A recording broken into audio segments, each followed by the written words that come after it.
বিরিয়ানি তো আমরা অনেকেই অনেক রকমের রান্না করে থাকি। আমি কিন্তু অনেক ধরনের বিরিয়ানি রান্না করেছি। অনেক রকমের বিরিয়ানির রেসিপি আমার চ্যানেলে দেওয়া আছে। তো আমরা মায়েরা কিন্তু বাচ্চাদের জন্য বিরিয়ানিটা রান্না করে থাকি বেশি। তো আমি এত বিরিয়ানি রান্না করেছি, তার মধ্যে এই বিরিয়ানিটা ছিল সবথেকে বেশি পারফেক্ট। আসসালামু আলাইকুম, আমি রুমানা নতুন আরও একটি রেসিপি নিয়ে চলে এসেছি। আজ আমি চিকেন বিরিয়ানিটা রান্না করব। এই তো ফার্স্টে আমি চিকেনগুলোকে সুন্দর করে ভেজে তুলে নিয়েছি। এরপর এই চিকেন ভাজা তেলের মধ্যেই আমি এখন চিকেনটাকে ভুনা করে নিব। এই তো ফার্স্টে আমি দিয়ে দিয়েছি দারচিনি, এলাচ, দিয়ে দিয়েছি 1 কাপের মতো পেঁয়াজ কুচি। তো পেঁয়াজটাকে তেলের সাথে ভালো করে একটু ভেজে নিব। এই তো পেঁয়াজটা ভাজার পর এখানে আমি অ্যাড করে দিয়েছি আদা বাটা 1 চামচ, দিয়ে দিয়েছি জিরা বাটা 1 চামচ, রসুন বাটা দিয়ে দিয়েছি 1 চামচের থেকে একটু বেশি। এই তো মশলা দিয়ে এখন তেলের সাথে ভালো করে এভাবে নেড়েচেড়ে নিব। তো আমি কিন্তু এক এক করে মশলা দিব আর মশলাটাকে সুন্দর করে কষিয়ে নিব। এখানে আমি পেস্তা বাদাম আর কাজু বাদাম একসঙ্গে বেটে নিয়েছিলাম। তো বাদাম বাটাটা অ্যাড করে দিয়েছি, দিয়ে দিয়েছি কিছু ফালি করা কাঁচামরিচ।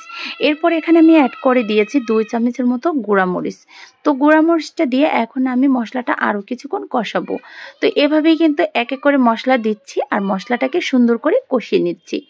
এখন আমি এখানে দিয়ে দিয়েছি আধা চামচের মতো ধনিয়া গুঁড়ো। তো এরপর একটু পানি অ্যাড করে দিয়েছি, দিয়ে মশলাটা সুন্দর করে কষাবো যাতে মশলাটা পুড়ে না যায়। এই তো মাশাআল্লাহ অনেক সুন্দর কিন্তু একটা কালার চলে আসছে মশলার। এখন আমি অ্যাড করে দিয়েছি স্বাদ মতো লবণ। এই তো লবণটা দিয়ে এখন মশলাটা আরও কিছুক্ষণ কষিয়ে নিচ্ছি, কারণ আমি যেহেতু চিকেনটাকে ফ্রাই করেছি লবণ দিয়ে, তাই আমি অল্প পরিমাণে লবণটা অ্যাড করেছি। এখানে আমি অ্যাড করে দিয়েছি বিরিয়ানির মশলা, 1 প্যাকেট থেকে অর্ধেকটা নিয়েছি। তো অর্ধেকটা আমি এখানে অ্যাড করে দিয়েছি। আমি কিন্তু বিরিয়ানির মশলা অল্প পরিমাণেরই ব্যবহার করি, যেহেতু আমি এখানে কম মশলা দিয়ে বিরিয়ানিটা রান্না করব। তো অল্প মশলার বিরিয়ানি খেতে সবথেকে বেশি মজা, তাই আমি এখানে অর্ধেকটা বিরিয়ানি মশলা অ্যাড করে দিয়েছি। তো মশলাটা সুন্দরভাবে কষানোর পর একদম লাস্টের দিকে আমি কিন্তু টক দই অ্যাড করে দিয়েছি। এখানে 2 থেকে 3 চামচের মতো টক দই অ্যাড করে দিয়েছিলাম। এই তো টক দইটা দিয়ে মশলাটা আরও কিছুক্ষণ কষিয়ে নিয়েছি। মাশাআল্লাহ অনেক সুন্দর হয়েছে কিন্তু মশলাটা কষানো, একদম পারফেক্টভাবে আমি মশলাটাকে কষিয়ে নিয়েছি। সম্পূর্ণ তেলটাই কিন্তু উপরে চলে আসার পর আমি এখানে সম্পূর্ণ চিকেনগুলো অ্যাড করে দিয়েছি। তো চিকেনের সাথে আমি এখানে আলু ভেজে রেখেছিলাম। তো চিকেন আর আলু এখন একসঙ্গে সুন্দর করে কষিয়ে রান্নাটা করে নিব। এই তো আমার চিকেনগুলো কিন্তু একদমই রান্না শেষ। তো আমি ঢাকনা দিয়ে ঢেকে রেখে দিয়েছি। তো অন্য একটা চুলাতে আমি পাতিলটা বসিয়ে এখন রাইসগুলো রান্না করে নিব। এই তো আজ আমি 2 কেজি চালের বিরিয়ানি রান্না করব, তাই এখানে কিন্তু আমি ডাবল পানি নিয়েছি। তো 2 কেজি চালের জন্য কিন্তু ডাবল পরিমাণের পানি দিতে হবে। তো পানিটা দিয়ে এখানে দারচিনি, এলাচ দিয়ে দিয়েছি, কাঁচামরিচ, স্বাদ মতো লবণ। এই তো লবণ দিয়ে এখন পানিটাকে একটু ঢাকনা দিয়ে ঢেকে রেখে দিয়েছিলাম। তো বলক চলে আসার পরপরই এখানে আমি চালটা অ্যাড করব। তো চালগুলো এখনই দিয়ে দিয়েছি, চালটা দিয়ে ঢাকনা দিয়ে এখন ঢেকে রেখে দিব। এই তো নেড়েচেড়ে আমি ঢাকনা দিয়ে ঢেকে দিয়েছিলাম। সম্পূর্ণ পানিটাই শুকিয়ে আসার পর আমি একটু নেড়েচেড়ে দিয়েছি। তো এখন আমি এখানে 1 কাপের মতো গুঁড়া দুধটা অ্যাড করে দিয়েছি। তো গুঁড়া দুধটা দিয়ে এখন আমি এই তো রাইসগুলোকে ভালো করে উল্টিয়ে পাল্টিয়ে এভাবে মিক্স করে নিয়েছি। এখন এখানে যে চিকেনটা রান্না করেছিলাম সেই চিকেনগুলোকে অ্যাড করে দিব। সত্যি বলছি, এইভাবে বিরিয়ানিটা রান্না করলে খেতে কিন্তু অনেকটাই মজা হয়। খুবই মজার একটা রেসিপি এটা। এই বিরিয়ানিটা খেলে সবাই কিন্তু প্রশংসা করতে বাধ্য হয়। বাচ্চারা খেলে তো অনেকটাই পছন্দ করে এই বিরিয়ানিটা।